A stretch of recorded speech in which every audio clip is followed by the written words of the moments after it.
Welcome to Triumph and Disaster, a show dedicated to manly creativity and culture. Brought to you by your host, Cameron McHarg.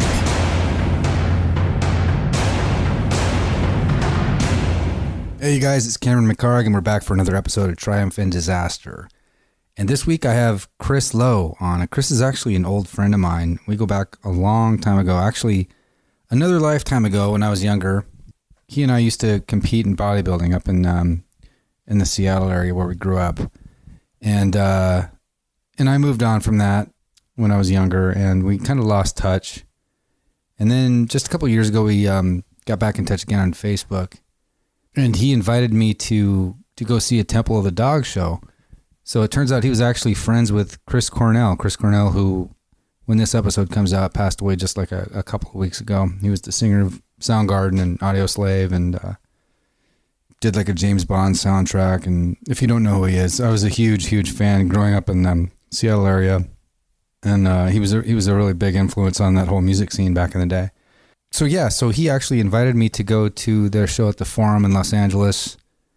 And then we got to go backstage and I got to meet him, which was pretty incredible. I'm just a huge fan of his. And it was crazy. He was back there with his family and Billy Idol strolls in. It was surreal.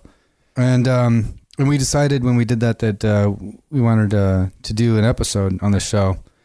And we just never got around to it. And, Chris is actually, he's kind of this, he's sort of this, like the epitome of kind of the strong silent type. He's really about action and not words. And so it's been kind of hard to get him to finally do this thing. And once we did, we really got rolling. Like after about, you could probably actually fast forward it 20 minutes or so if you want.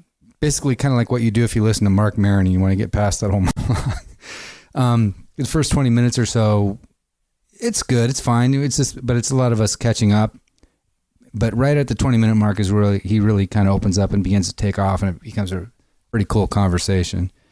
And we go back a long time. When we were younger, we used to compete in bodybuilding together, and we used to train together. He's a couple of years younger than me, and we were at this hardcore gym up there, like this real dungeon gym with like, powerlifting chalk and shit everywhere. Kind of a hardcore place. And Chris actually, he painted the murals on the walls in there, and he would draw a lot. I noticed he was a really good artist, but he didn't talk about it too much. And this motherfucker, he would literally, and this is literally, he would walk to the gym in the snow sometimes, like anyone. He lived 10 miles away.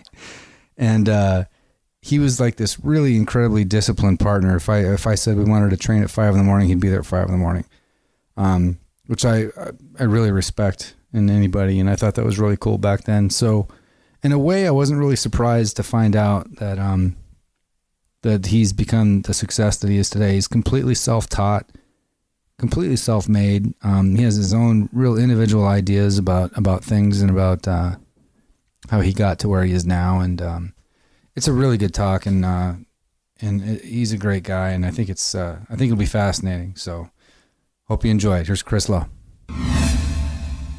All right, we're on.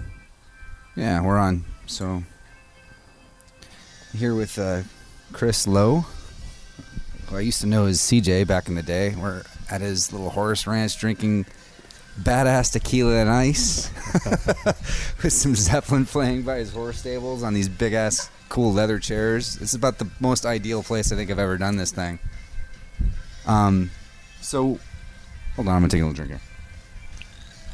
So I was just reassuring you earlier, like if and everybody that listens to this thing knows that this is not ever meant to be like super polished or sharp or anything. So yeah, man, you don't have to worry about. All right. You don't have to worry about being nervous or anything. It's just us shooting the shit. I'm good. Well, I mean, if I think about it being like some kind of a thing, but it's not a thing. We're just fucking talking like we always do. And it makes it a little easier since you're smoking a huge cigar and drinking some tequila. Yeah, no problem. But so. Yeah, man, we've known each other for a long fucking time, like 20 years or something. It's a long time. Longer than that. I met you when I was... I'm revealing the age. 16, right? 16, 17. Yeah, 16 years old. Were you 16? Because... Or 17, something like that. I was 17 when I did that show, and you were We knew each other much longer. Yeah, I was like, I was 20. My first one, I was 20. No, but I didn't come there until I was after my first one. I think I was like 21. But it was the summer. I was still 17. So I think I was 21. Yeah. So you're maybe 17. Anyway, so what we're talking about is, I don't always, I'm not always open about that. I mean, I need to own this a little more. There were years where I like kind of didn't want anybody to know, believe it or not. But so we used to bodybuild. Yeah. And so Kris and I we would train quite often together. I had a couple different training partners, but one of the cool things, like we just connected again after all these years, a couple years ago online, but there's this camaraderie with doing that stuff that is really, it's hard to match. You know, when you go through something tough, I mean, I'm sure, well, guys who are veterans or whatever, it's a whole different level, but you know, you go through something together. You go through a lot of discipline and a lot of pain, and you were like one of these guys who, you were always there. You were always showed up. You always trained really fucking hard, and that's something I really admire in anybody. And so that doesn't surprise me in a lot of ways. That years later, after we didn't talk or anything, that I found out what you were up to, and you're doing pretty well in what you're doing now. Do you want to talk about what you do? I mean, first of all, back then I remember, and we've connected a couple of times since. Went to the Temple of the Dog thing, Right. where I got to meet Chris Cornell, who you were friends with, who you knew, which we'll talk Correct. about, who just passed last week. And we caught up a little bit then, and you talked a little bit about what you're doing now and how you got there. But I remember back in the day, in the bodybuilding days, you were an artist. You used to draw and sketch a lot, really, really well. Like, Yeah, I was.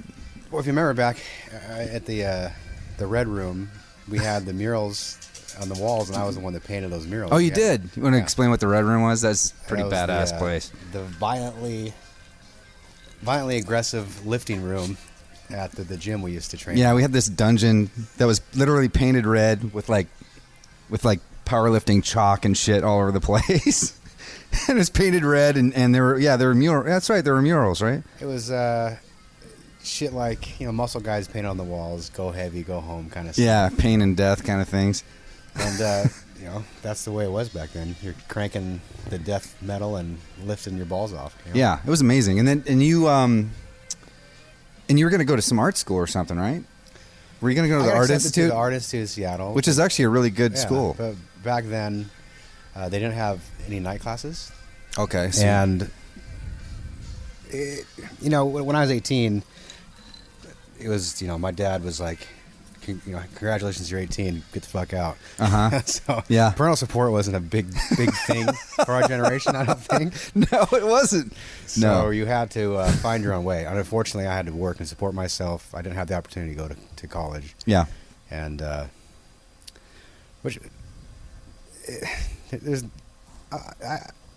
I didn't plan where I'm at right now.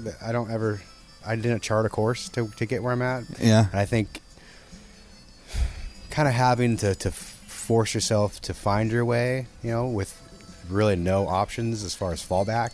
Yeah. Is where it leads you in, and you got to lead.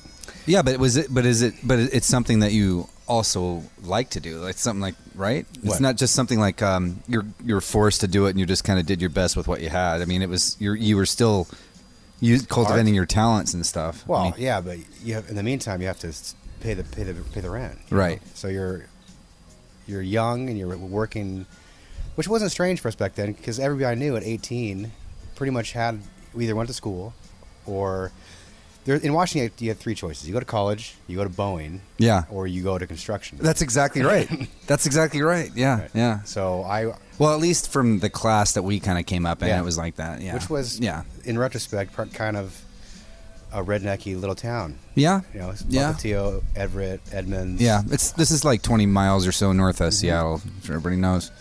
Yeah. It's really working class. very There's blue like collar. pulp mills and shit, and yeah. And then You're that's kind of all you know. expected to swing a hammer or something, basically. Well, they you know? train you to be blue collar. Yeah, I mean, yeah. we're- You I drink talk and you about swing this hammers pretty much. all the time. Where I was 7th grade, I remember taking welding class. Like who the fuck does that? But In 7th grade. Right. I remember they had that in high school, that kind of stuff too. But This is actually a really good kind of point. This is sort of one of the things why I even started this podcast in a way, because you had a proclivity towards being a little bit creative. You're an artist. Yes. And then when you're like that and you're a dude, especially at that time, I'm sure it's still similar now, maybe a little different, and you're growing up in that kind of a culture, it's kind of frowned upon. It's not really, maybe not frowned upon, but it's not really super encouraged. I always use it to my advantage. Did you? Whenever I came to a new school, I remember my art is what got me my friends. Like, yeah. I didn't know anybody, and they saw that I could draw, so that was always kind of an in for me. I did the same thing with school plays, actually, when I was a kid. And no, seriously. I mean, it was like I moved to a new school, and then I got into that, and, that's how I kind of became sort of known a little bit, Yeah, it always opened up some friendships for me. I think people, no matter what, will always respect someone who has a talent that they don't possess. Whether it's art or whether it's music or acting. People look for that in other people, the qualities they don't have. Yeah, but sometimes I don't know. I mean, when you get a little older, I'm talking about middle school. But when I got into high school, that kind of stuff didn't really fly so much anymore. But maybe that's different with drawing. Maybe the acting stuff. Yeah. No. Yeah. That was always right. Fun. It was the trench coat Depeche Mode kids that were doing that stuff. There was nothing cool about that. Yeah. Anyway. So, but that's something that you had going for you. That's something you always did, and then it's something I always did from a young age. It's my first memory is from my father actually giving me a chalkboard, like in kindergarten at Christmas, and he drew a picture on it because my dad could look at things and draw things. Oh, okay. Well, that's where it came from, huh? I don't know. Well, he was my dad is my adopted father, so I don't know where. Okay. That's my first memory, first vivid memory as a child, and it's something I always did growing up was sit at my art desk and draw album covers and just whatever you could. Oh, album covers, that's cool. And I guess that was, as far as anything else so far, it's a dominant strain, a consistent thread that's been in my life. And until I got to high school, where you're required to take art classes and things like that. Mm-hmm. And I don't like the structure of it. I don't like being told what to draw and how to do it. Right. And I remember getting A's my first semester of art, and I came to class the next morning, and one of my pieces had been altered. Like I was sued by the teacher. Like she touched up my picture. What? I got so upset, and from then on, I fucking deliberately failed. And you could still go back after my brother was in high school and I graduated. She would still tell tales of the talent of Chris Lowe and how he washed it away. Oh, Jesus! Because I deliberately went against everything at that point and just failed art, and I got so turned off by the. That's. I don't want to get into. This is not it's not about me or anything, but that's very familiar. That self-destructive thing out of sort of anger and rebellion towards things. It's very familiar for me too. Nose to spite your face. Yeah, that's something I had to get over. Yeah. A lot in life, because I'll burn it down. That's my first instinct. Yeah. I want to talk about that for a minute, but I think it might be helpful. I'm going to jump forward for just a second, so because we're going way back here, but what you're doing now. Yeah. So, Domaen is this company that you own, and it's basically like an architectural design firm. It's an architectural design build firm, yeah. Right. So we're the architects, designers, and builders. And we're talking like really, really interesting high-end architecture that in Beverly Hills primarily. Los Angeles, Beverly Hills. Yeah. Surrounding LA communities. So you're kind of the house builder for the stars, pretty much. in a sense, that's what you're doing. Whether it's like big agents or producers or rock stars, for example. Yes. Like Chris Cornell. We're a young boutique, but we're still trying to set our mark, I guess, in the architectural community. Yeah. But you have really cool design, though. Everything about it is... Thank you. I mean, when you go to the website, when you look at your own logo even, right down to that. Domaen.net. Well, definitely put it up. Domaen.net. So it's very successful, and, and it's very, kind of high-profile, high-end stuff. Mm-hmm. And we're sitting here in a nice horse ranch that you live in, and away from everything. And there's a bunch of things that you mentioned that you've done and that you talked about, like this idea of kind of doing things your own way. And you're really a kind of a lone wolf kind of dude. You're a really kind of a loner, and you always have been. And you kind of do things, you know, you don't do things the way you're necessarily supposed to do. No. And you carved your own route. I think a lot of that, I never thought about that way, but if I can walk back through the years, and I think a lot of that has to do with maybe being like an insecure kid. I come from a broken home, Mm-hmm. you know, used to have, you know, I got beat on by my mom's boyfriends, and Mm-hmm. it's more unhealthy than you realize coming from a broken family. And there's a lot of kids that have it way worse than I do, but dude, first of all, almost everybody, not everybody, but a large amount of people who get into any kind of a creative field have some kind of something like that in the background. It's kind of part of it's just what fuels you.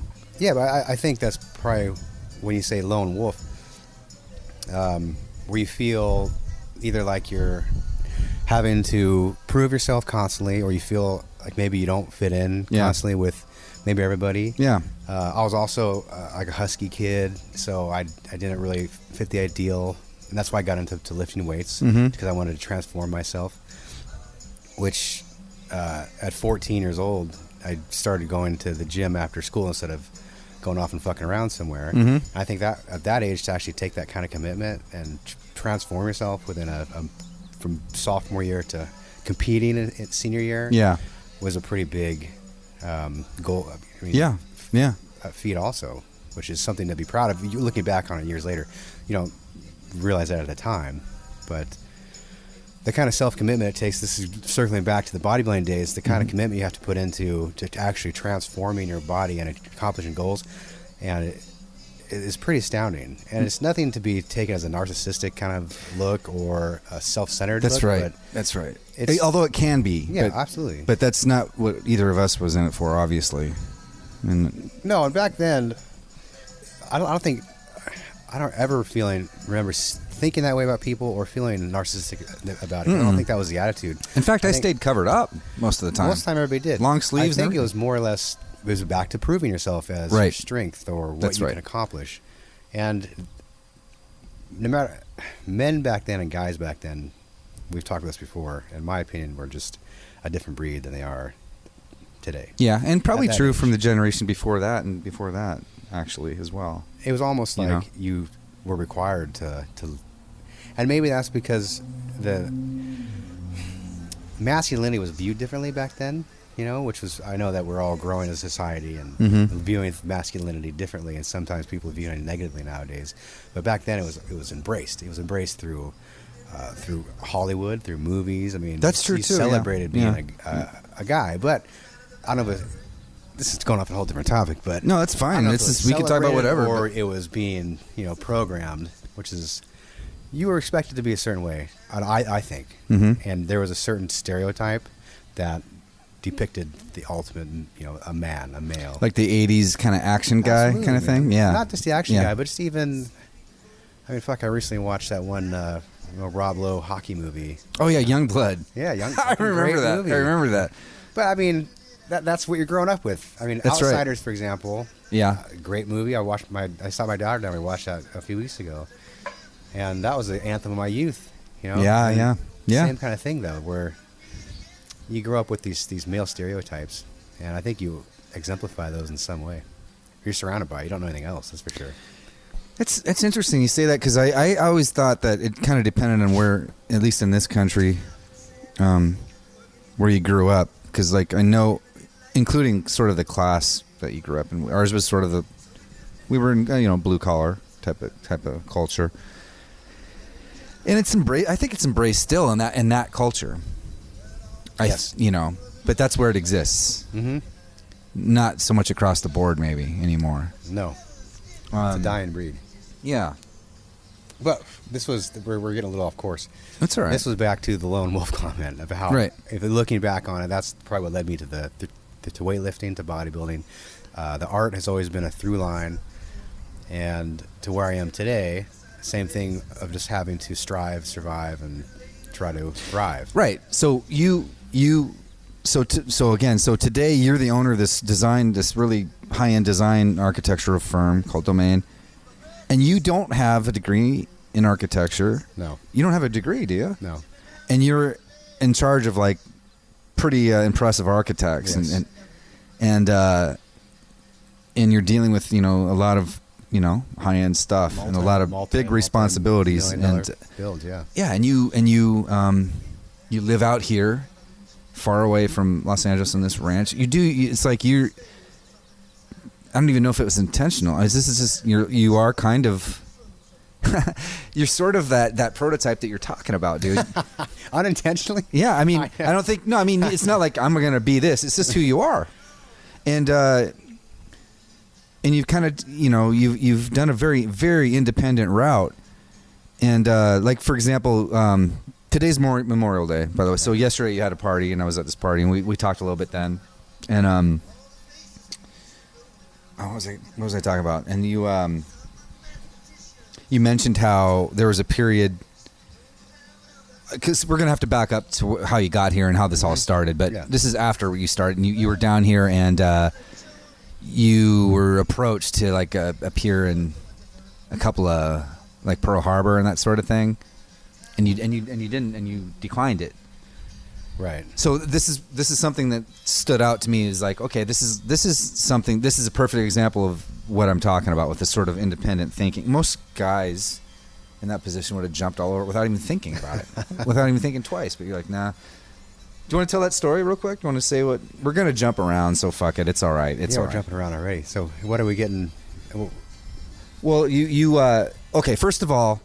We knew each other. We were bodybuilding. You're just, you're an artist, but you didn't go to school. You ended up moving down here, right?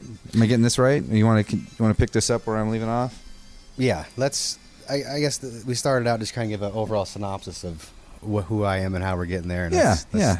So let's get to how I'm we just got saying. to California. So I guess to make it sort of a very brief full circle, just.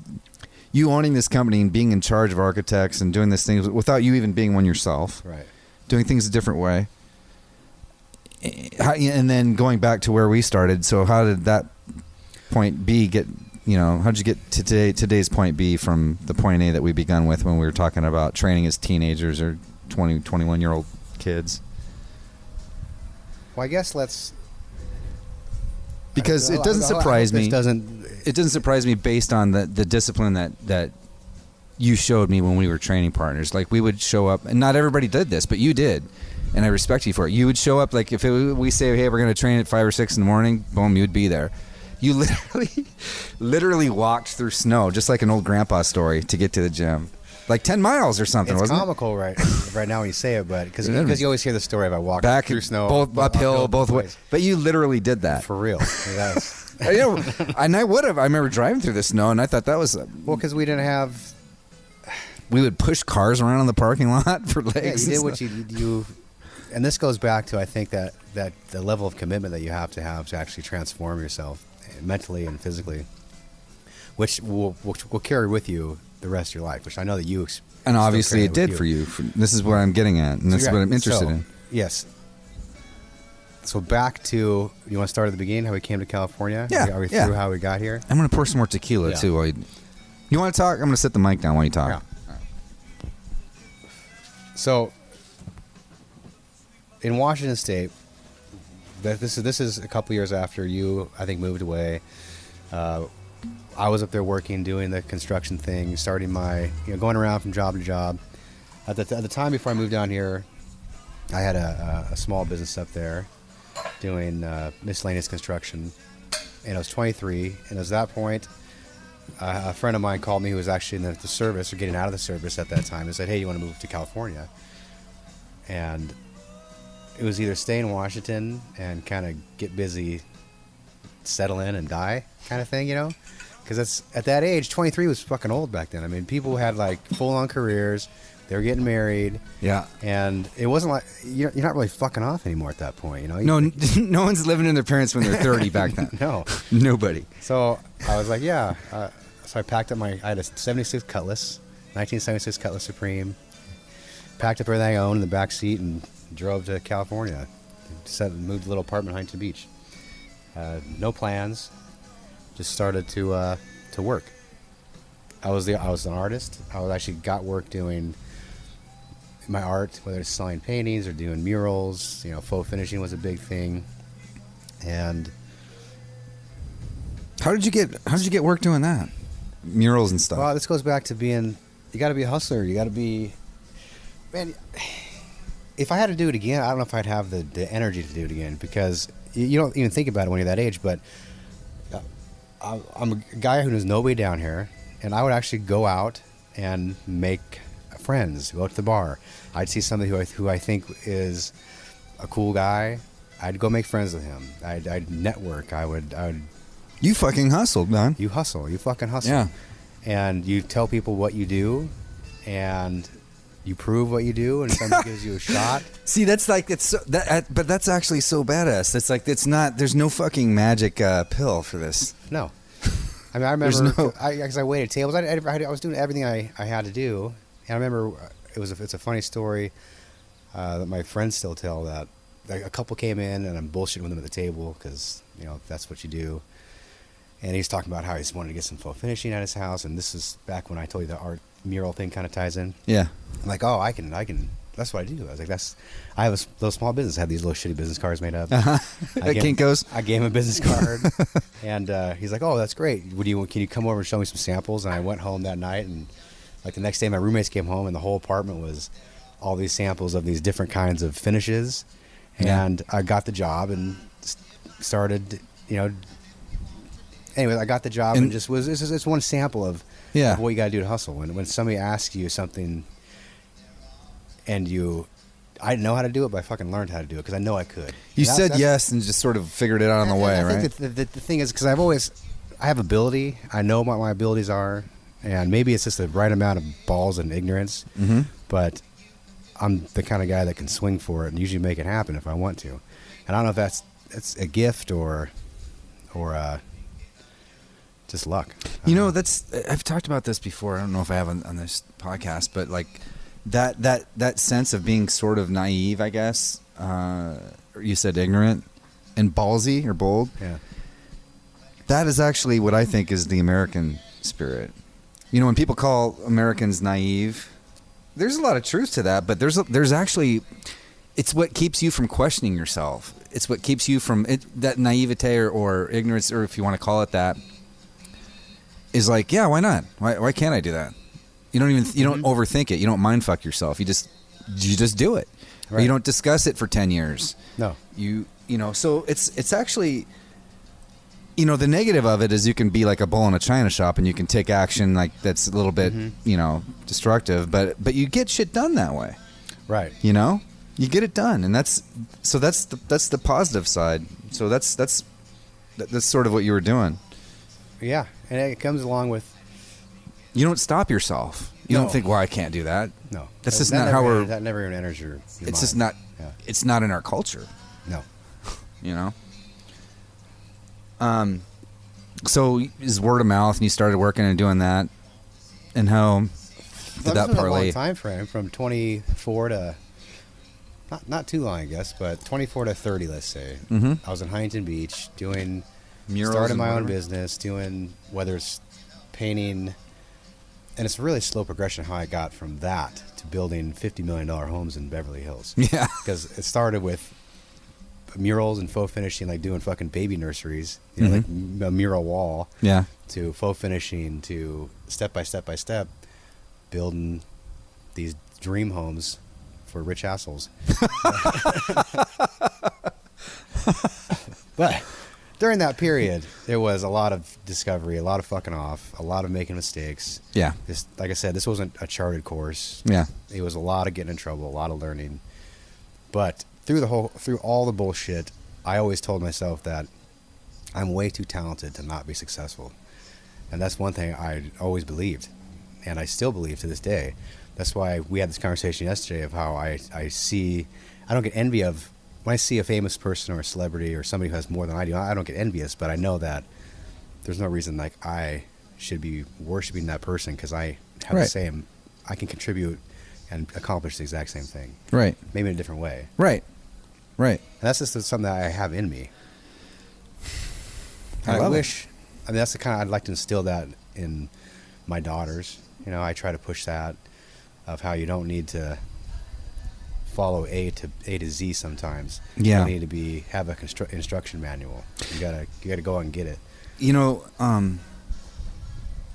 it's kind of weird because I was just I'm in a weird kind of transitional part of my life right now. I was up in Portland for a couple months, as you know, and Portland's a really nice city, really nice people, really polite. It's clean, it's friendly, no stress. People drive slow. I mean, I never even heard a car horn the whole time I was there for a couple months.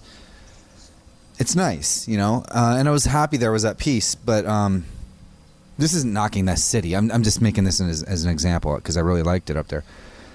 And people are just living their lives, you know, and it's cool. And in a weird way, I kind of envy that they're most people are just happy with what they're doing, you know. Content. Yeah, they're content. I'm not, man. It's not that that's mediocrity. I'm not saying that's mediocrity. Mediocrity is a different thing. But for me personally, I need to do more, or I feel like it's a mediocre life. I feel like it's mediocrity. You know, I need, because I feel the same way. It's like, you could call it arrogance. I don't even give a shit. I don't care. I don't feel like that's what. Maybe it is. I don't know. But this thing that you said, like I'm too talented to not do it. I think maybe it's even worse to say to have something and to not use it. Right. Isn't that worse? Yeah, and this is something that's a bigger slap in the face, isn't it?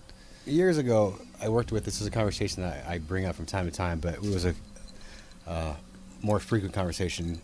A long time ago, there was this painter when I was painting. There was this guy that came in from Hawaii, this white guy he lived on Hawaii for most of the time. He'd come to the mainland to work. He had a kid. Mm-hmm.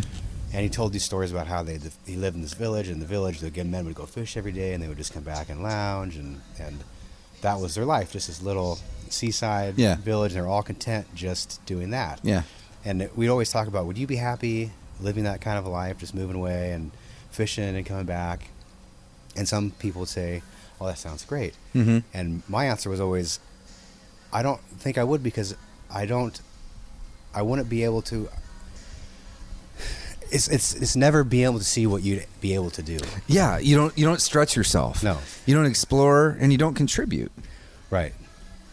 I mean, you contribute to your family or whatever. I guess but there's no, like you said, stretching yourself. There's no seeing how far you can go. Some people just don't have that need, and that's totally fine. I mean, those people don't have that need. In a weird way, I envy that in some ways, because it's nice. It's like, it's nice, you know. This is nice, but I have something else, that I need to do, or at least figure out or try. Or, I don't know what that is. That's fine, but you need to explore and figure it out, right? I don't want to fucking put it out before it gets started. You know? Right. Which goes back to that drive thing. That that same drive that probably led us to squat 500 pounds for no fucking reason besides being able to do it. Right. You know? Right. I see what you can do. Yeah. No, that's exactly right. This leads into the Pearl Harbor thing. I think I just wanted to see if I could do it. You know, if I could, because I had friends that were doing it at the time and acting and stuff, and and I was like, well, fuck, I can fucking do that. Yeah. I went up and did some stuff, and I was like, I decided to go my own way and do my own thing, which was my business. Well, you didn't really say what exactly happened with that. Do you want to say what happened with that? Well, we just said, we mentioned Pearl Harbor a couple times. Yeah. So during that age time, that 23 to 30 frame, where I'm living in Huntington Beach and building experience in my business and working for myself. And I've primarily worked for myself my whole life, only because I'm a shitty employee piece, because I'm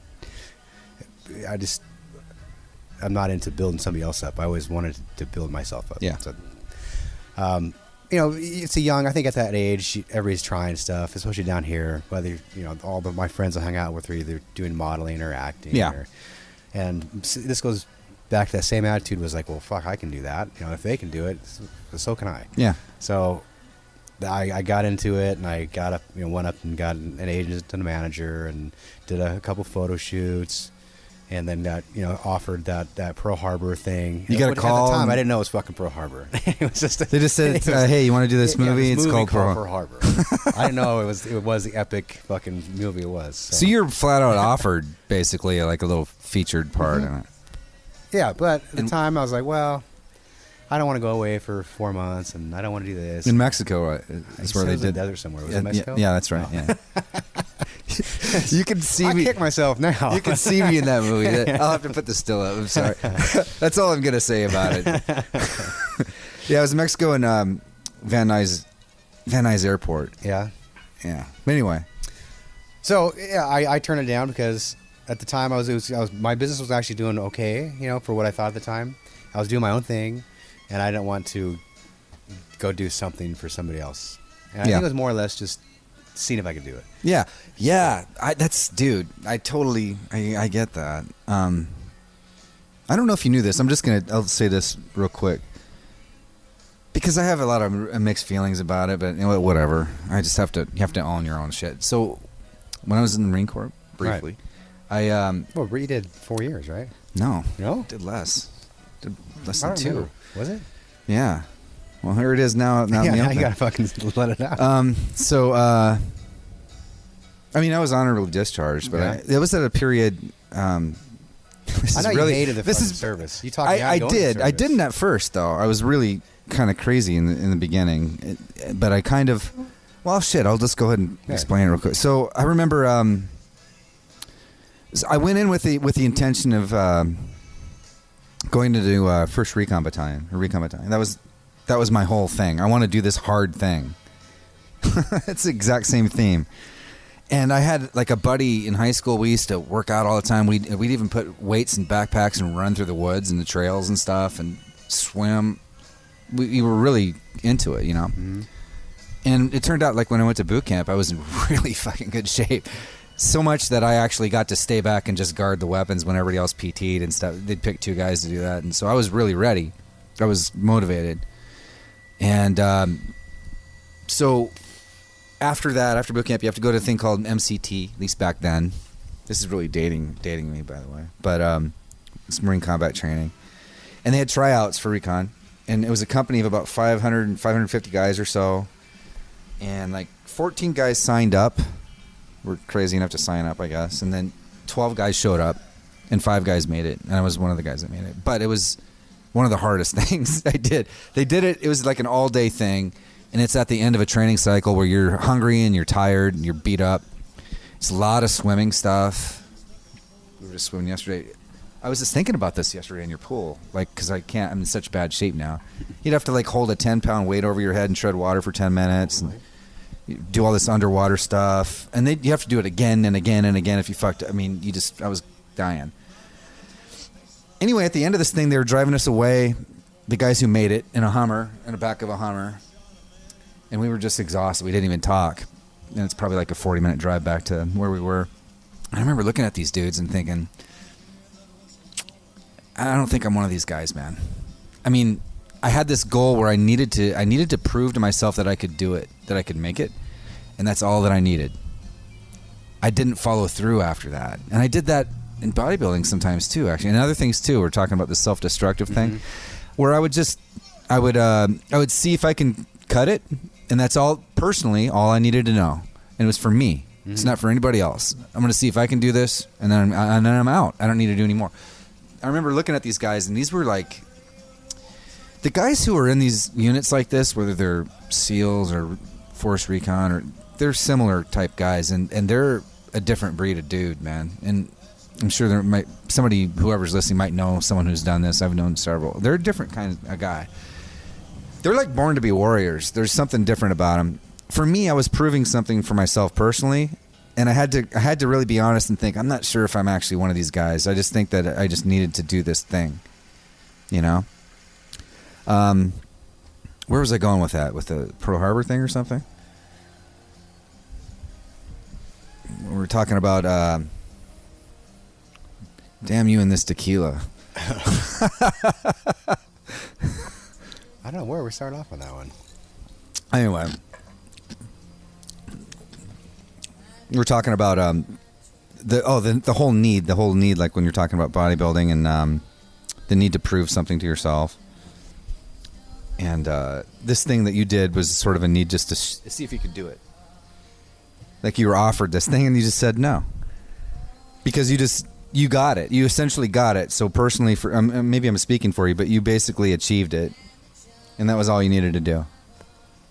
Yeah, pretty much. But it's probably the same kind of thing that you felt as far as you saw who these people were that were actually really chasing it. Yeah. And really maybe wanted to make this their career. Yeah. And you're like, I'm not sure if I'm one of those guys. I am also. Yeah. So, yeah, it went back to, like I said, at that time I was doing my own thing. And I stuck to it. And I kept going, but it was a really transitional period also. You know, you're young, you're stupid. Mm-hmm. And you're doing all kinds of... You had some dark days? Yeah. I mean, yeah. Not dark as in, getting into any kind of heavy shit. It's typical partying, too much partying, too much, not enough sleep kind of thing, staying up night after night, doing all kinds of everything you could. Yeah. But that's back, I think when you're supposed to do that.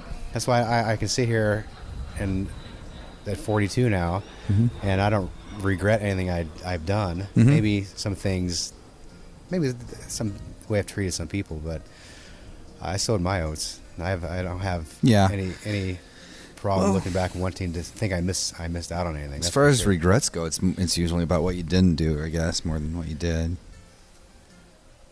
Nah, we're young. Yeah. I mean, what I didn't do is still a long list of of things maybe to accomplish and try.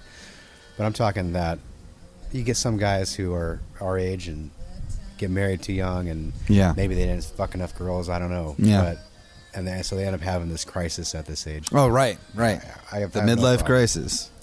That is what it is. Usually, it's like guys who maybe they're a little on the dorky side when they were younger, and then maybe they succeed. They get a bunch of money when they're older. Yeah. And then, especially in LA, dude, it's like a breeding ground for that. Yeah. So how did you get into when you're doing that stuff? You're you're young. You're doing your art. You're making money doing that. And then how'd you get into building $50 million houses for guys like Chris Cornell? It's another one of those things, just like a slow progression. One thing leads to the next, to the next, to the next, to the next, and you have to show people your talent, what you can do, and somebody takes notice, and that's pretty much it. Somebody took notice. I started offered me a home in Beverly Hills, and you started doing what? Well, eventually these little progressions. But didn't you say you started by designing like a bathroom or for someone somewhere or something like that? Well, I mean, if you want to go through the whole long, tedious journey of how. Well, I mean, but it started like that, and then you started actually designing full-on homes, even though you weren't an architect. Well, let's go back. Let's touch on that because I don't have any education or formal training in the industry. I had to my art and my drive and my general construction background through the years is what I capitalize on each one of those opportunities. So I combined with showing, getting into doing the murals, getting into faux finishing was huge at one point, plasters, getting into interior finishes, getting into I transitioned that into cabinet building, into small interior design jobs, into larger interior design jobs, into doing interior finishes for restaurants, for bars. Okay. And then at that point, I did a restaurant in Huntington Beach, and the designer was from LA, and he's like, I have a client in LA I think I want you to meet. Okay. You do great work. I went to LA, met this young guy, did his house, interior stuff. He really liked me. Okay. Liked what I did, liked the way I thought, and said, I want to build this house in LA or Beverly Hills, and I want you to do it. Okay. So you never said no to anything really along the way? No. And I think that opportunity in Beverly Hills, I mean, that's a big opportunity. Yeah, of course. At the time, I don't get overwhelmed with anything, or I'm not the type to get anxiety or overwhelmed or I don't get stressed out Mm-hmm. about things, even now. Mm-hmm. So when they say I have, And that's saying a lot considering the responsibility on your shoulders. yeah, but it was just like, you know what? This I'm going to loop back to the bodybuilding. This goes back to always act like you've done it 1,000 times before. You know, if I remember the first time I benched, my father was in the gym. Mm-hmm. I put up 325 or 370. It was on a bench press. We were pretty strong. And I got up and I was excited about it. Yeah. And my dad was like, "Don't act like that." He's all like, "Act like you've done that, 100 times before." He's like, "Don't ever act like this is your first time doing it." And that stuck with me through every course of everything in my life. Like, don't get jubilous about something or excited about it. Act like you deserve it and you've done it before. And that's what I carry through into my business to today. When I go up against to get a $20 million build or something, and you have to have that mentality. If you think that you don't deserve to be there, and somebody's giving you a chance, and even though they are, you don't ever act like that. You know you can do it, and you push forward until you get it done right. Without any doubt, without any self-doubt. So that opportunity presented itself, and I took it. And I think I was 31 at the time, 32, and that's a huge job for a young startup in Beverly Hills, and that job got published around the world and got tons of attention and started out my career in Beverly Hills. Really? Was it for someone who's a little on the famous side or something? No, it was just a great The house itself was it was a amazing. great house. It was in Oliver Stone's Savages. It was in No tons shit. of commercials, yeah, and it got a lot of attention, and that got me into a lot of doors opened up. Right. Meaning I got Who built that house? More meetings. Right. Yeah. And then I proved myself in the next job. And you're constantly proving yourself, and eventually you get to a point where you actually have something. You have credibility. Yeah. Something to stand on. Yeah. But that's how you do it. And you're very hands-on with the whole thing too. You're involved in every stage of everything. Yeah, especially today, and especially at first. I mean, at that first house I did, I was in the trailer, a job trailer right outside, drafting, on vellum every day, and sending the drawings into the house. And I don't have a drafting background. I'm self-taught, and I built this house. That's fucking badass. That's fucking badass. And from there, I knew how. I want to get to what's the next step. And I've had mentors that are in the industry who told me, well, if you want to grow, think about what part of this business do you not want to do, or you do least you like, and you'd like to have that somebody else do it. That kind of attitude as you grow. So then I start to partner or hire architects, and I start to delegate more and more and more, and build and build and build. And here we are. Yeah. Yeah. That's how it goes from a guy who doesn't have a formal training, a self-taught, self-made designer, builder, Yeah. architect. And so that's where I met you. We've been in touch for maybe a couple years, but we've only seen each other since back in the old days, last November when we went to the show, right? When you took me to the Temple of the Dog show. Yeah, that's the first time we saw each other. And you told me, Since Seattle. essentially what you were doing. Yeah. So Chris Cornell passed just about a week ago or so. Is that about right? Yeah. The 17th. May 17th, yeah. 17th. What? Yeah, okay. So do you want to talk about how you met him and a little bit about him? Well, this goes back to that house I did. The first house first in one? Beverly Hills, yeah. Which is real strange saying it out loud, because everything's every one of these little steps you take in life and on that road. So before, just to make sure, so Chris Cornell was a singer of Soundgarden and he was in Temple of the Dog, Audioslave. He did like one of the James Bond soundtracks. He did his own solo stuff. He and Soundgarden were basically arguably pretty much the guys who started that whole Seattle scene. They call it grunge. If you're from there, you didn't call it grunge, by the way. Everybody, just so you know, we thought that was stupid. But that whole scene, yeah, so he was responsible for that, really. And so for us, because we were actually from that time and place. He's a huge deal anyway, internationally. He's a huge. He's one of the best vocalists of our time. Oh, undoubtedly. Yeah. And but particularly if you're like, guys about from our age and from where we grew up, it was even more. I think it's even more. So you can imagine he was a big deal for us. It's that regional pride thing, I think. Yeah, and I think there's something about that sound. And I'm talking about Soundgarden. I'm not talking about his solo stuff or his more recent stuff, but there's something about that sound that really expresses something specific about that region too. I think there's kind of a darkness. And it might be a class thing too, actually. There's something there that there's like an aggression, an anger, maybe an angst. There's something there that really fits perfect with that. I think it's something that people from Washington, especially the Seattle area, like to own. Yeah, and, yeah, definitely. There's a lot of pride for sure. I noticed the difference between people that are from other parts of the country that mainly... Anybody now? Let's say we're in California. There's a difference between a guy from Seattle and a guy from California, and I noticed that instantly when I moved down here. Sure. And I think what you're saying about the Soundgarden thing is probably feeds into that. I think so. I think it's an edge that you have just maybe it probably exists in other parts of the country also. But sure, I'm sure it does, in maybe a little different way. But what I'm saying is this guy, he really spoke for a lot of guys our age, and especially from that area, a lot. He was a big deal. Long and short of it, he was a big deal, a really big deal for us.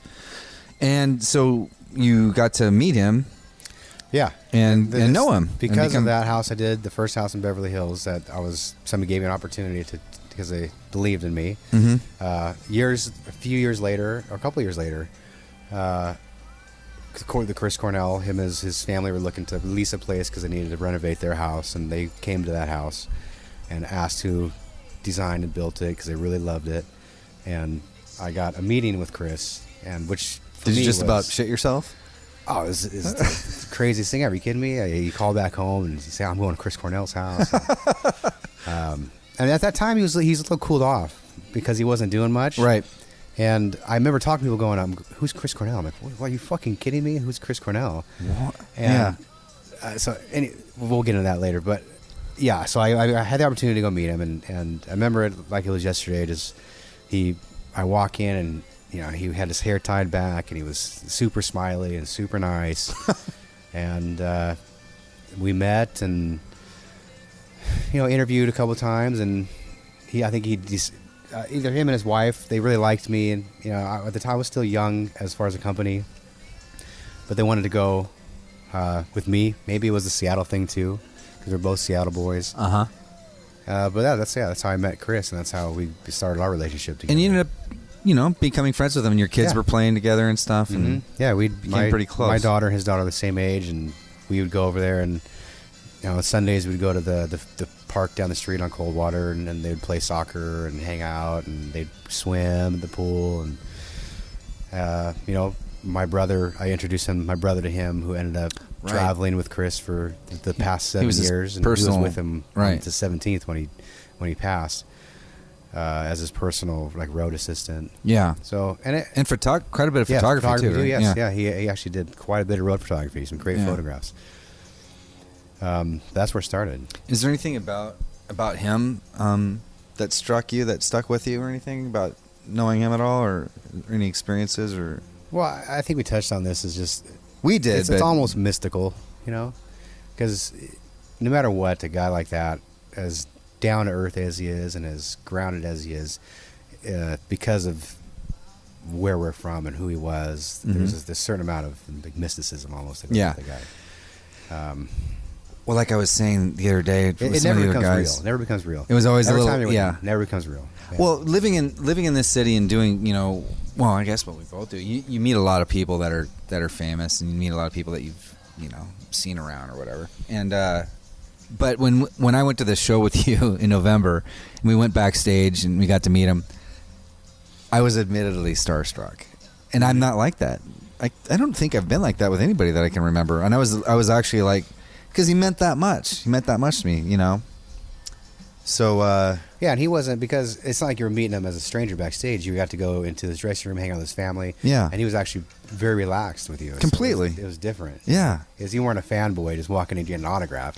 No, it wasn't you like got to that. actually experience a little bit of him being normal. Yeah, you know? yeah, which was surreal as hell to me, and super cool. And I'm thank you for that, man. Who would have known that just a few months later? Yeah, that I know. You know, just didn't see that coming. So you went to his memorial the other day. That was just a Yeah. couple days ago, right? Friday. Yeah. Yeah. Today's Monday. I went there just afterwards. That was like, and everybody was there as far as from that music scene, right? And Every single person that you can possibly imagine from the 90s was there. Yeah. And more. I mean, it was a very strange experience.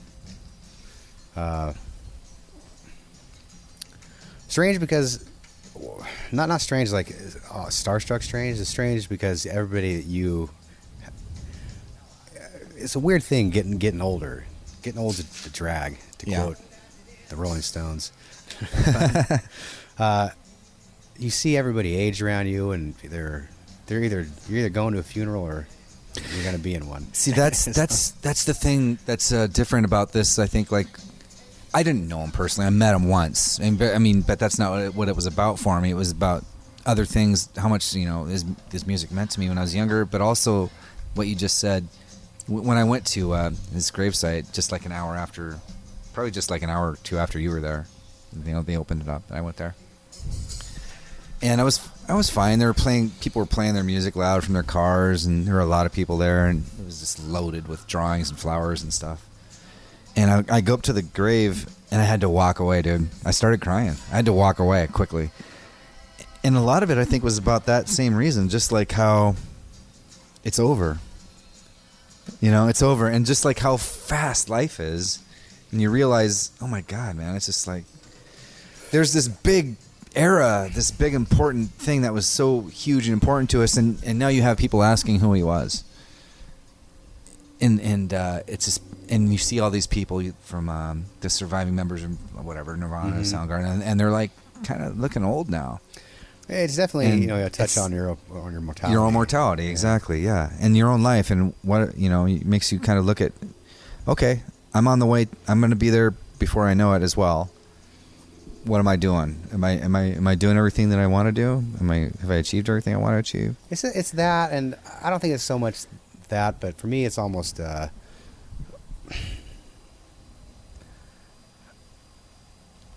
it's just there was such a difference in the way things were with the world and with music and with our generation. That you miss? That's gone. Yeah. It's gone. And that was the closing door for a lot of things. Yeah. I mean, just more than even Chris, which was it? Maybe the weird thing about seeing all the aging rockers and and people from that era was that it's going the way of the buffalo, man. It's going to be gone. Yeah. And it won't come back. These people that you knew and grew up with and listened to and are around, it's we're a dying breed, honestly. Yeah. And the youth of today and the mentality of today, and I might sound like an old man when I say this, which is strange. Yeah. It's fading. It's different. It's a lot different. No, I have the same thing where I feel like I'm like the old guy yelling at the kids to get off the lawn. But yeah, it's I don't know, and it's weird. It's a weird time. It's a weird time. And that was sort of a symbolic kind of closing of the chapter. More or less, more than anything, I think that's a good way. This is symbolic. I think Kris and then the 90s in general, that whole era is so symbolic, and it means so much to our generation and a lot of people even that aren't our generation. And it feels like it's done. Like I haven't listened to 90s music since Kris died. You can't do it? No. I've been doing it on a loop.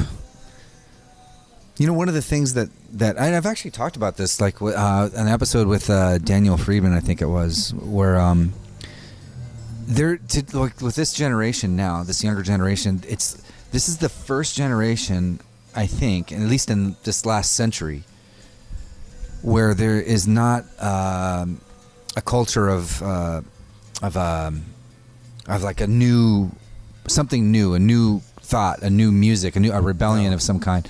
It's actually a culture of conformity. Yeah, absolutely. It's a culture of like everybody, let's get the likes with your little peace signs and duck faces on Instagram or whatever. The more likes, the more I'm doing those. I don't know. It's a girl with her hand holding her boyfriend's hand picture, and as she travels or whatever. Everybody does the same fucking thing, and these guys, these musicians that we're talking about, that was not the case. This was new. This is different.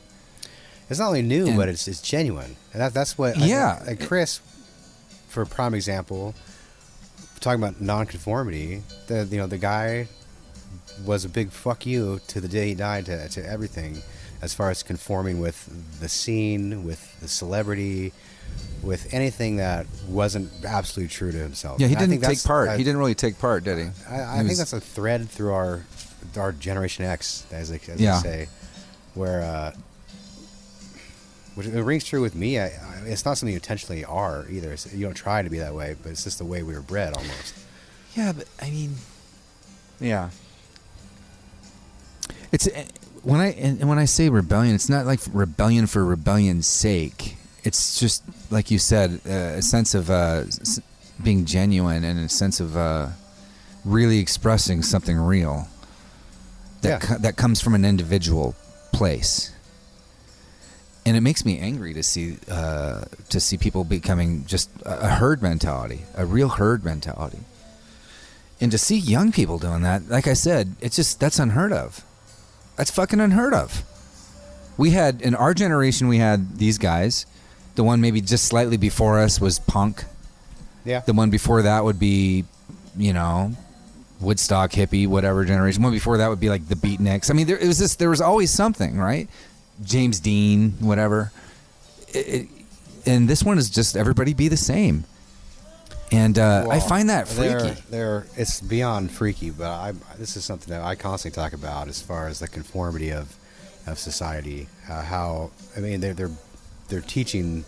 This is what they want you to be. This is just like we're getting back to the how masculinity is frowned upon for the most part nowadays, and everybody needs to be the same. I've been saying that since I was fucking 20 years old. Yeah. Watching Barney the Dinosaur. I remember seeing that goddamn purple dinosaur on TV with my brother's kids, saying I'm not going to let my daughter watch this, or my kids, if I ever have kids, because he's trying to tell you right now that we're all the fucking same. Yeah. And despite the leaps and bounds we've made, and obviously racial equality, which is a whole different subject, but just the fact that it's a watered down version of everybody nowadays, and that's exactly what they want. And I don't know who the fuck they are, but they're doing a good job. But there is an ideology that's really cooking hard out there. I know what you're saying, and including like, we don't get into this too much because we could, but maybe another time. But I don't have any. I want everybody to be able to do whatever the fuck they want. I really do. You can do whatever you want. That's what I want. Go for it. But I don't want to be made guilty for not wanting to call someone like some weird pronoun, like not he or she, but like sheer or something like that. That's what I'm talking about. It's like, go ahead. You want to wear a dress? I don't get. Do it. Please be free to do that. I want you to do what you want to do. I'm not criticizing. I really embrace it. I really do, and I'm not kidding at all. But there's a thing where that I think you're talking about, where this watered down thing, where I don't know who they are either, but there is sort of an ideology that's definitely taking hold that's watering down individuality. Yeah. And I don't want to get political on this podcast. Yeah, no, I don't. I have a little bit. I mean, you can. I mean, I don't really have any rules, but yeah, you've talked about that. We're not gonna. We're a little over an hour, I think, now, so we won't go too much longer. Are you okay with the flies? Yeah, we're sitting outside a horse stable, so there's flies. Yeah, you've mentioned how you're against ideology in every form. Yeah, anything that poses the will of man, I'm against. Yeah, anything. The individual. Yeah. Yeah. Well, that's very American. It is. That's what it was, at least initially. We could, this is a whole different can of worms, so maybe we can do that another time. You're going to piss off a lot of people. That's okay. I mean, it's not that they shouldn't be pissed. We're just talking. They shouldn't be pissed. But we're just talking about it. Yeah. I mean, we're just saying, this is just ideas.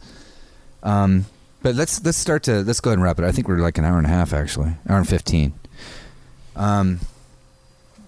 I'm curious though, and I asked you this a little bit, I think, the other day.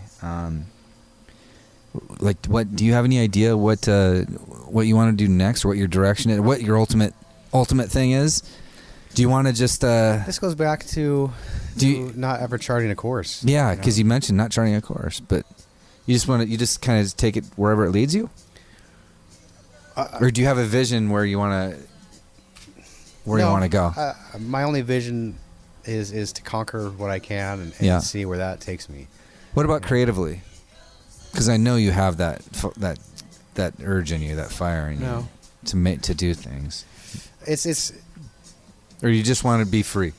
You just want to be free and do your thing.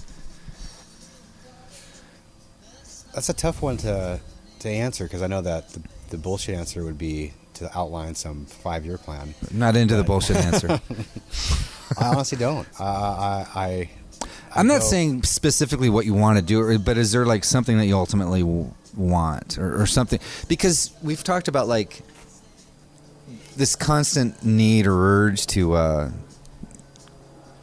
explore, to try new things, to push yourself, to create in different ways. As far as the industry I'm in, my next goal... It doesn't even have to be, though. It could be. Well, this is where I'm at right now in the world. Is I've started this from nothing. I built it up to a position where, like I said, you have credibility and you have a platform. The next goal is to get to a position of power is the wrong word, but the more accomplished you get and the larger you get, as far as in just in this field, you always want to get to a position of fuck you, Yeah, you fuck you money.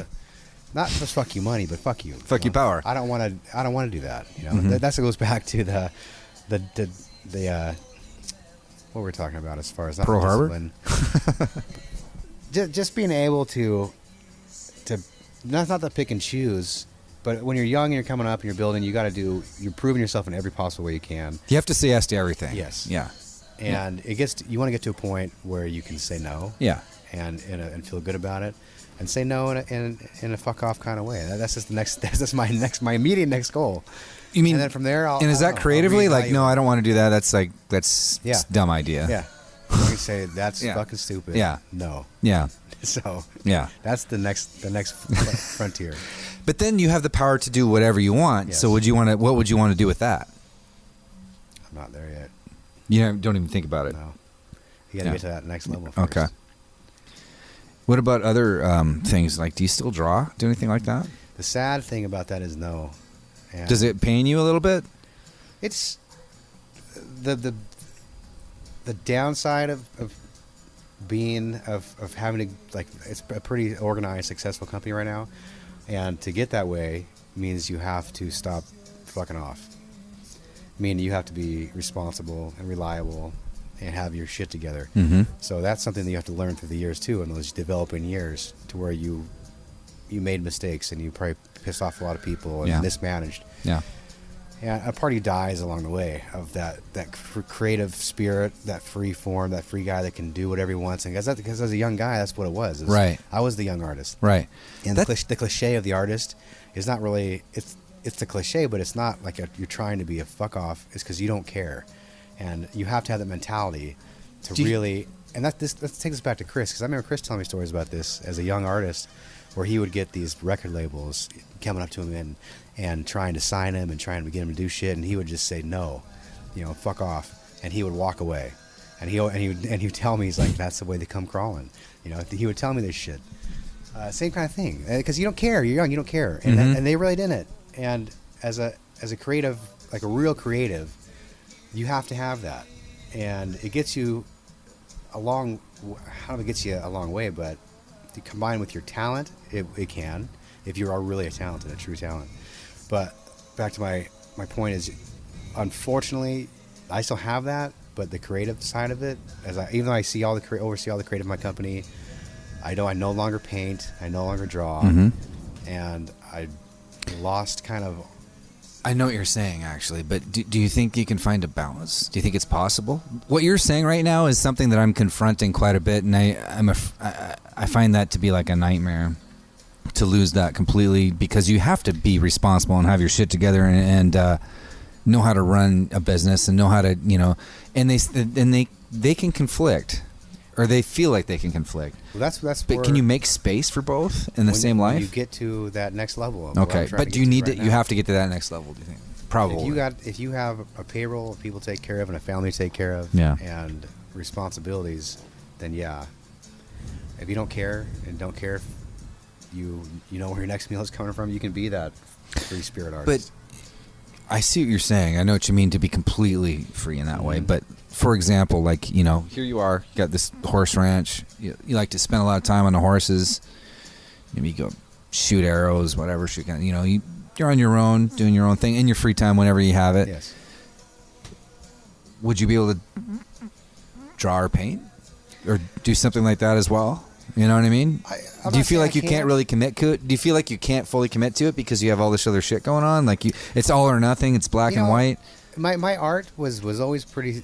You never really got a chance to see my art. We weren't. No, I've seen, but not since back then. I remember seeing you sketching and stuff. No, I got into recently. Where I was. They had some shows in Seattle. And no, I didn't know. I didn't even know that. Yeah, it was more. It was on that darker, somber side. And you don't have. You feel like you don't have room or time to access it. It's not the time, but I think a part of that goes away a little bit. Like you have to have. I know. I actually know it. No, I actually know what you mean. When I was in my.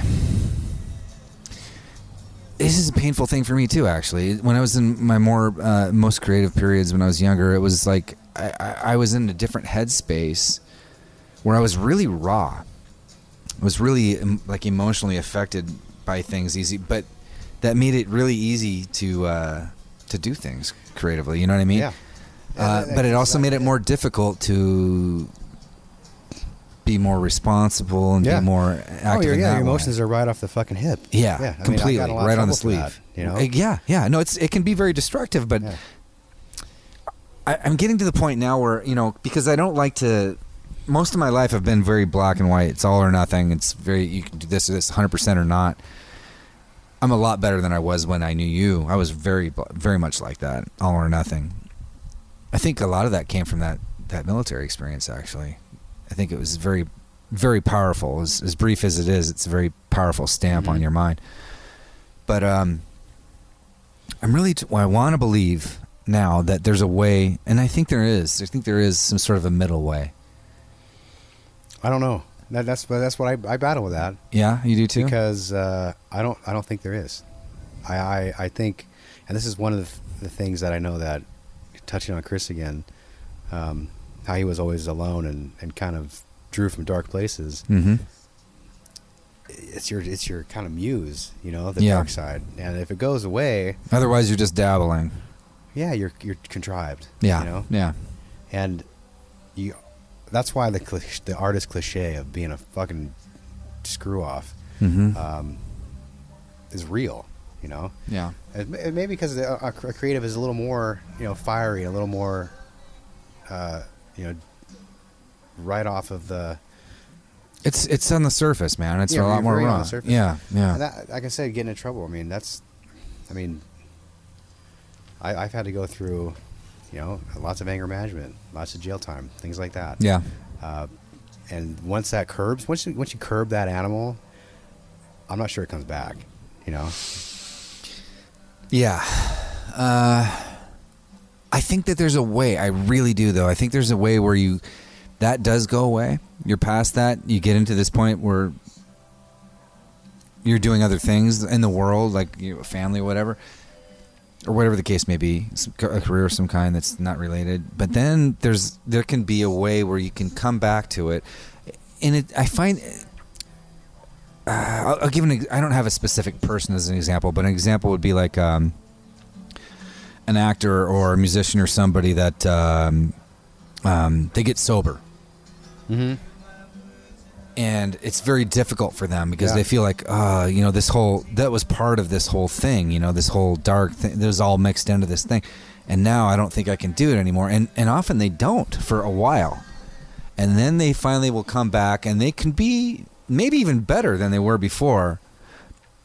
Maybe Dennis Hopper might be an example. That's maybe an example. I don't know. Or Gary Oldman is another one. He was drinking like 2 bottles of vodka a day or something like that. And he was but, he's not the fucking, Spitfire dude that he was when he was younger, but he was younger too. Mm-hmm. But he's back now and he's fucking great. He doesn't have that kind of wild spark anymore, but there's still. The thing is, do you know what I mean? It's still there. Yeah, and you're doing your best to hold it down. Okay, well there you go. So it's not dead. It's No, not it's dead. Not dead. Like I said, my not beginning dead. To this thing, It's tampered down. My first reaction is to burn it down, even to this day. As I mentioned in the beginning, if I get, I can flip a switch and get, the emotions are still right there, but the thing is, you learn how to not release them anymore. Well, and that's what you're talking about, Gary Oldman. But I recognize that in you, dude. It's all there, but you're not letting it out. And that's, I think, to answer your question, can it come back and did that create a spark? Possibly, and I think maybe so. you should try to release it and see what happens, because all that anger and frustration, channeled, whatever, not negativity, but insecurities, whatever you're feeling, it's off the surface. It's a matter of you're just not letting it out, right? But it's there. And maybe it takes one to know one. I see it in you, though. I know you have that. You're very, you're very calm, quiet. You're sensitive, dude. And you're very together with what you're doing right now. But I see that's. I actually saw it in Kris too. In a different way, it was more of a sensitivity, a loneliness kind of, and a sensitivity. Yeah, but I don't think that you say it's dead. I don't think it can be. No, admit that dead is the wrong word. It can be. It's there. But that's actually part of exactly what you're talking about. This a little bit of over dramatization. I think it's a little bit of it's just a lot of feeling that it's dead because you have some feeling about it. I feel like there's a way. And I think you're going to come around to it. I think you will. And I'm interested to see what happens. Oh. And I think that this is it might be. Who knows? I don't know how or when, but I'm interested. And yeah, you got to show me those paintings.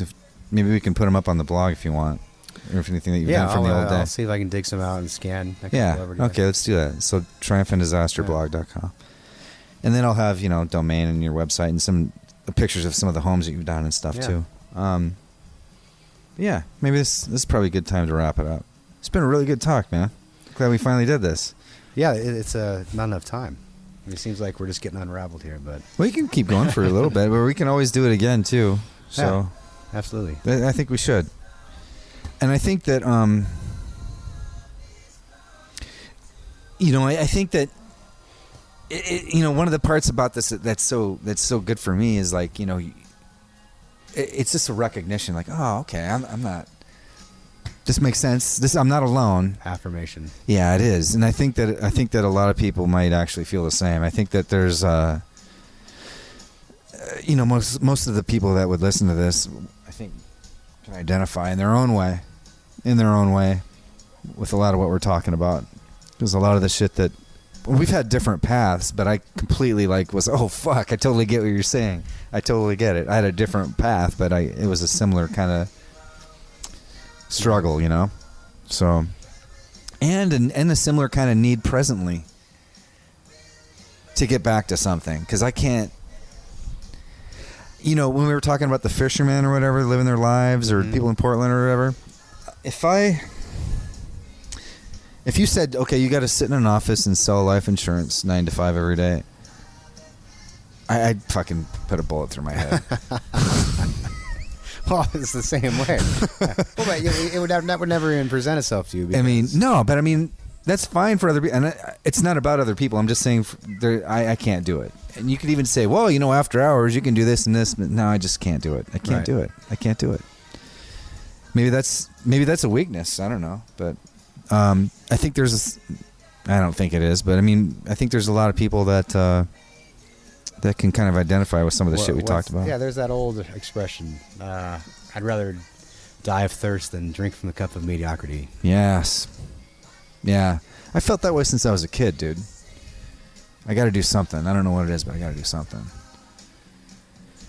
It doesn't matter if it comes from insecurity or whatever. I don't care. I mean, that's everybody that's done something, it's probably come from that. More times than not. Yeah. Yeah. So it's a strength. Anger and insecurity. It's a strength, dude. Brothers and sisters, yeah. Use the shit that got you there as a tool, as a weapon, use it. Yeah. Because it's a blessing in disguise, you know?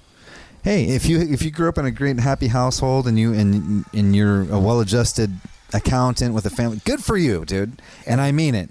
I'm happy for you. But if you didn't, use it as fuel to do something good, man. You know, and I think that's what you're doing. And I'm really so happy for you, and I'm really inspired by what you've done, and that's why I wanted to have you on here too, not just to catch up. I think I'm really impressed by it. I'm not surprised, you know, but I think it's really fucking cool, and I want you to circle back and do a little bit more of what you need to do for yourself when you can. You know, you've got a lot on your shoulders, but I hope you can find that, whatever it is. Is there anything that we didn't talk about or anything that you want to say or ask, or that I didn't ask you about that you want to talk about? No, I think we're ending on a good spot right now. Cool. Little Neil Young? Perfect. All right. Thanks, man. So that was Chris Lowe, you guys. I hope you guys liked that talk. I had a really good time. We were just sitting out there having tequila and cigars on his ranch, his little horse ranch. It was perfect. Yeah, it was a really good talk. I hope you guys enjoyed it as much as me. And if you did, and if you like the show, you want to see it get bigger and better, if you could just go to iTunes and leave a rating and review there, it really helps it to Apple to put it out to a bigger audience. And triumphantdisasterblog.com. You can always email me, triumphantdisasterblog@gmail.com. I answer everything. If you leave any kind of review or a donation on the PayPal button on the blog site, I'll make sure to call you out and thank you by your name on the next show, unless you tell me you want to stay anonymous. So, glad to be back. Look forward to guests here in the future, and we'll see you in Triumph and Disaster. See you guys.